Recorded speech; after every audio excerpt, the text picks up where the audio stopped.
Good morning po. Isang mapagpalang umaga sa inyong lahat. At ngayon po, ang weather dito ngayon is masyadong cloudy kasi meron yatang typhoon from the Central Luzon or from Bicol. Pero naapektuhan ngayon kami. Although occasional rain showers lang naman nandito ngayon. Pero ganun pa man, hindi naman malakas. Syempre, kailangan pa rin yung prepared. Pag may ma-incoming typhoon na ganyan, kasi baka mag-intensify. Yan. So, especially dito sa Baguio City, puro bulubundukin pa naman ito. So, actually, ang kalaban namin dito is, nag-loosen yung soil, tapos big landslide. Pag hindi maganda yung pundasyon ng iyong bahay, at nadaanan ng tubig, so may possibility na maipon yung tubig, then bumigay, malulusin natin yung soil, then pati bahay mo, tangay. So, yan ang dito. Kasi mga road, of course, hindi mo maasahan na sobrang matibay, kasi pag naipon ng tubig, talagang hindi maiwasan ng landslide. So, yan. So, yan. Actually, honestly, pag bagyo na, nahihirapan na kami. Kasi nga, hindi kami sa taas sa bundok kami, kaya lang, yung dadaanan namin dito is, yung mababa pa, meron pang hagdan pababa. So, hindi kami along the road. Ayun ang challenge dito sa amin. So, ganun pa man, at least, thankful na rin ako dahil hindi kami nag-rent, may sarili kaming bahay dito. Kasi dito sa Baguio ngayon, sobrang taas na ng mga renta ng bahay. Idagdag mo pa ang tubig tsaka ilaw. So, water and power, naku, sobrang taas na. As much as possible, gumagamit nga kami ng mga at least yung mga portable power, like portable power stations, para masuportahan yung sa work ko. And then meron pa kaming portable solar para sa aming lights at saka internet. Yun ang problema kasi dito, once na bumabagyo, alam mo naman sa Pilipinas, bumabagyo na, nawawala ng ilaw, nawawala ng kuryente. And for today's episode po, gusto kong pag-usapan ngayon yung mga katulad ko yung nagpe-freelance or working from home or sa bahay na nagtatrabaho. At I'm sure nakaka-relate kayo dito sa pag-uusapan natin ngayon, and I hope do stay tuned po sa mga di-discuss ko, yung mga pag-uusapan natin casually, gano'n. So, ano yung advantage, maganda nga ba yung mag-work from home as compared sa normal work outside na empleyado ka sa isang opisina. So, versus sa pagtatrabaho mo sa bahay or online work. May advantage nga ba or disadvantage? I'm sure merong pros and cons. Alam natin yan, di ba? But let's take deeper into it. Okay? So, do stay tuned po. Actually, nag-research ako sa ChatGPT, which is one of the researching tool online. So, nakikitrending na rin tayo.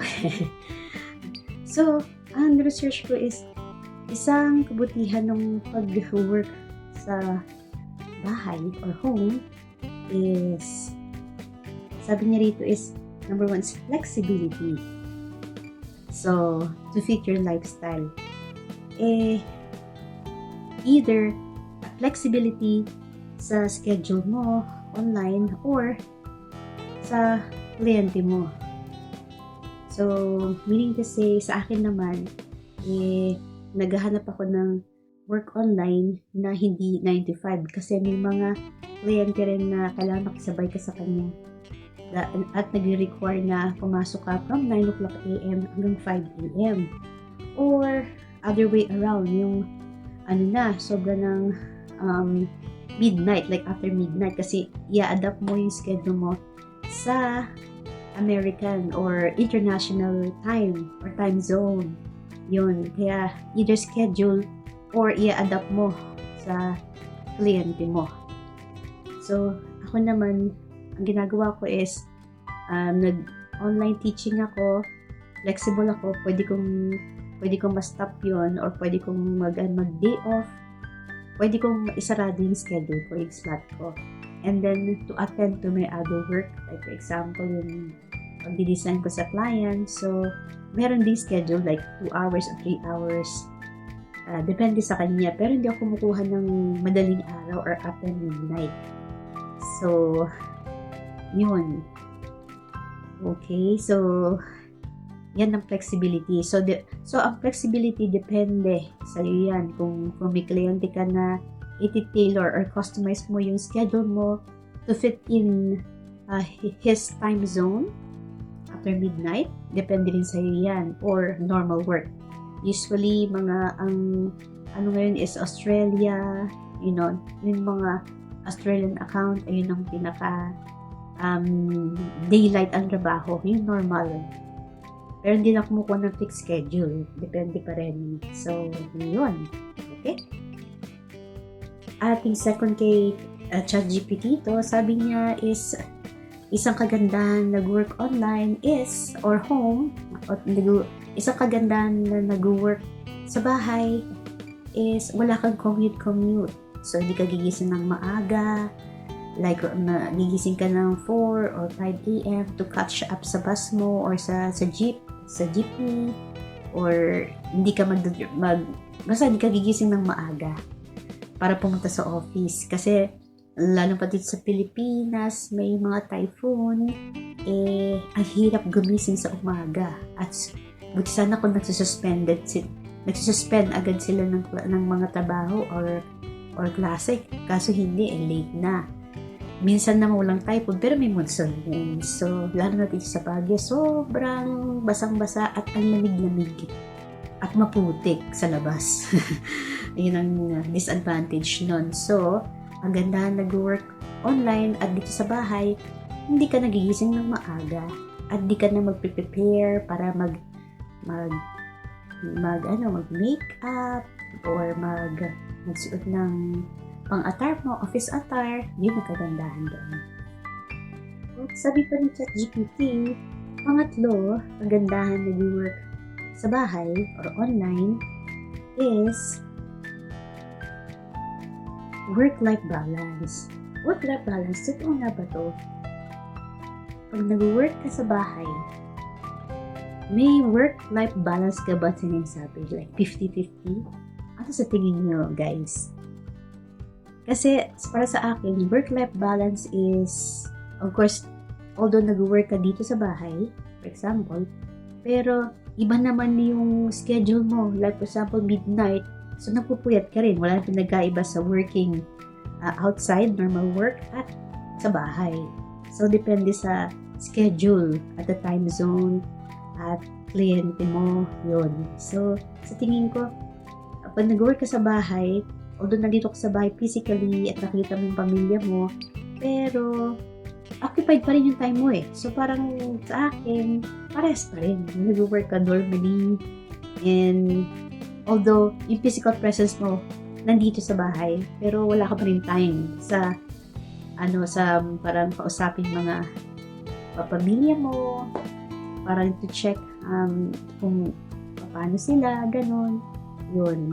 Although sa breakfast, of course, ang ginagawa ko meron time kami magkamustahan sa breakfast or sa lunch at saka sa gabi. Yun. So, depende pa rin. Pero sa tingin ko parehas lang. Ang kagandahan lang sa bahay is na-check mo sila like after 3 hours or 5 hours, parang ganun. So, work-life balance also includes yung hindi ka nakaka-move outside. So, minsan wala ka na exercise kasi nakaupo ka lang at hindi ka nakakalabas, hindi ka nakaka-walk outside, wala kang movement, wala kang physical exercises. So, sa tingin ko, maski sa bahay ka, work-life balance wala pa din kasi hindi ka nga nakakalabas, nakastuck ka sa pag-work online. Yun, sa tingin ko, ang opinion ko doon. So, next one sa aking listahan, according to ChatGPT, is technology dependence. Okay, so like sinasabi niya rito, masyadong pagiging dependent sa technology. Yeah, of course, inaamin natin na meron ding pros and cons, positive and negative. Masyadong dependent sa technology natin. Of course, pero para sa akin, nakakalamang yung pagiging positive or benefit ng technology. Dahil doon tayo natututo, at ako, maski nagdi-design ako ngayon, natututo ako mag-upgrade or mag-upskill sa online, sa technology, sa website or sa online courses. Doon ako natututo. At parati kong number one tool ko is YouTube. Kasi doon ako natututo ng mga other design pa. Tapos yung mga coding, animation, yun. Nag-ano ko doon, natututo ako. Kasi every now and then, ang distraction ko para hindi maging masyadong routinary ang aking work is parati ako nag-YouTube. Tapos lahat ng mga dapat kong malaman about technology, about software, applications, yun, inaaral ko siya. Yun. Although, yung edad ko ngayon parang nasa yung dapat yung generation ko hindi na ma-catch up, pero ako iba kasi ako. Nung high school ako nung way back mga 90s, ayun, way back siguro bago mag 90s yun, nag-programming na ako noon, kaya meron ako talagang passion for technology kasi nag-programming na ako yun sa about yung yung mga Visual Basic, yung mga COBOL pa noon, yung mga ganon, naproprogramming kami, haba-haba ng papel namin. Yun. So, doon ko nalaman na na gusto ko yung technology. Although yung generations ko hindi hati. Kung nag-start pa rin computer, pero gusto ko na talagang ma-expand yung knowledge ko since I was young. So, ngayon, nagki-keep up ako kasi marami akong technologically inclined na ako, kumbaga. So hindi ko masasabing dependency to, although dependency in a positive way, dahil natutunan ko lahat sa generation ko ang dapat kong matutunan at ina-apply ko sa work ko ngayon. Ayun ang advantage.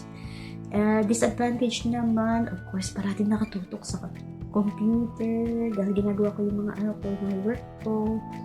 Yun, so may eye strain ako, tapos parang may astigmatism na ako nung malala yung aking eye. So, yun, ang disadvantage. Other than that, wala naman, puro mga positive at benefits sa work ko. And nade-develop ko sa sarili ko yun. Ayun lang. Next sa aking list, according to ChatGPT, is comfortable environment, komportableng kapaligiran. Habang ginagawa mo yung work mo online or dito sa bahay, at least dapat meron kang komportableng environment. Like your work office or workspace. Yung depende sa iyo kung paano mo gagandahin yung workspace or personal desk. At of course, with proper ventilation. Ay, naku, importante yung ventilation. Kasi dito ako ngayon sa attic. So, wood type ito, a house. Then, ang disadvantage lang yung nasa attic ako is, ang init. Tapos, ito lang yung bintana ko. Yan lang yung maliit na bintana. So, binubuksan ko yan. Tapos, binubuksan ko na rin pintuan kasi mainit talaga. Kasi nga nasa attic ako yung nag-absorb ng heat. Although malamig dito, okay lang pag tiglamig, pero pag mainit at hindi umuulan, ay naku, mainit pa rin. Kasi puro wood ito lahat sa taas. So kailangan buksan yung sa kabilang bintana at doon sa sulok, sa little nook ko dun sa attic doon, para lang at least ma-freshen up ako. Yung merong lalabas na air or may proper ventilation ako. Binubuksan ko na rin yung kwan. Yun lang problema ko dito. Pero overall, okay naman yung workspace ko. At meron akong application na tatanggalin niya yung noise background kasi sa amin, 6 ang asin namin. Maniwala kayo sa hindi. So, 2 dito sa balcony, sa baba, second floor, and then sa basement is 4. Yun.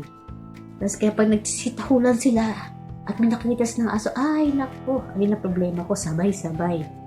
Kaya stop muna minsan ako mag-work pag nagko-conference ako or nag-zoom ako or nag-gymit kami. Yun. At nag-online teaching ako, ang hirap. So, ang ginawa ko, may application akong na-subscribe ako na isang application para matanggal lahat ng noise background. Yun. Yun. Kaya na solution. So, in other words, being comfortable sa environment mo while nag-work ka it's a very, very good strategy para magawa mong mabuti yung work mo. Ayun ang maganda doon. Yan is up to you. So, it depends on you on how will you arrange or organize yung office workspace mo or dito sa bahay. So, yung personal workspace mo. Yan. Okay, last dito sa list ng ChatGPT, okay, is cost saving. Of course, nakakatipid ka dahil hindi ka namamasahe at kung may sasakyan ka, wala kang gasolina. So, dito ko lang sa bahay. Ayan, yung kagandahan sa nag-work sa bahay. Okay? Ngayon, tapos na tayo sa kagandahan or the pros of working sa bahay. At ngayon, isusunod ko naman yung hindi kagandahan pag nag-work ka sa bahay. First, dito sa ChatGPT is isolation. Feeling of isolated. Minsan, ito ang sinasabi ko, habang nag-work ako, parang minsan parating routine. Routine ng ginagawa mo, paulit-ulit na lang. So, feeling isolated ka, madali kang mabored sa ginagawa mo. So, kailangan meron kang distraction. Yun. Kaya minsan, ginagawa ko, bago ako mag-start, nag-YouTube ako minsan, icebreaker, kina-close ko muna, hindi ako nagpo-close ng ice, kaya lang, nag-YouTube ako. Yun parating ginagawa ko. Sa mga, and then, yan, para lang ma-distract ako. Yan. So, pag-dalawa dito ay distraction. Ito na yung pinag-usapan natin related sa unang pinag-usapan natin. Distraction, kailangan mo ng distraction. Sa umaga, pupunta muna ako sa garden, nagtatalim-talim ako kasi yun ang hobby ko. Or, nagbe-bake ako. Yun, natuto ako mag-bake din sa YouTube. Yun, gumagawa ako ng pandesal. Yun, ayun ang distraction ko. Pag medyo, naboboard na ako, either pupunta ulit ako sa garden sa hapon, maliban sa umaga, para i-check, yung aking halaman, like yung mga apple at strawberry, kailangan kong i-check yan every now and then. Yun. Para i-maintain ko lahat sila. Yun. At last po sa ChatGPT, sabi niya is limited networking. Totoo yun. Kasi pag limited networking ka na sa bahay ka, it seems na wala kang interaction from around the world or from other people sa ibang tao. Wala kang human contact, wala kang association, wala kang interaction. So, kailangan natin pa rin maki-interact sa tao, di ba? Yun. Kaya, hopefully, napaplan ako na i-continue ulit yung badminton. At least meron ako interaction sa mga tao. Yun. Ayun lang. Wala nang nakikita masyadong networking, limited networking. Kasi sa online, pwede ka nang mag-interact, sa mga digital world. Pero other than that, wala. Siguro masasabi ko wala ako masyadong social life pa yun. So, ang gusto ko lang minsan, pumunta ako dun sa labas para mag-jogging, So, mag-jogging, walking, at minsan ako nag-grocery, but most of the time, parang nagpapa-eran. Eran ang solusyon sa aking ekonomiya dito. Nagpapa-grocery ako online, puro online order. Buti nga, may Gcash na eh. Hindi ako nagko-commercial.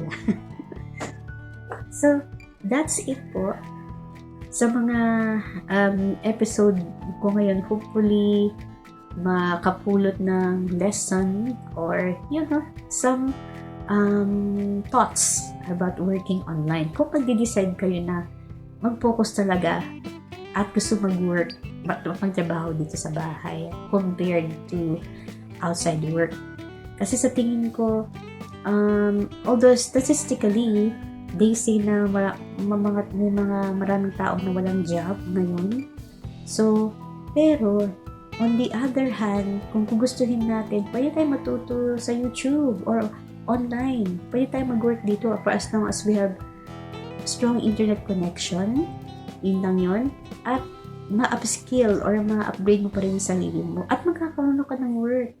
So, hindi hadlang yung sabihin mo wala kang natapos or wala kang walang trabaho sa isang lugar. Depende sa'yo kasi merong way. Diskarte lang yan. Ayun lang. Salamat po sa pakikinig at pag-watch. And like and share na rin po at subscribe para sa mga magandang or sa susunod pang magandang content. Alright? Sige po. Yun lamang po. And salamat po. Sa susunod po ulit. Have a nice day. Bye!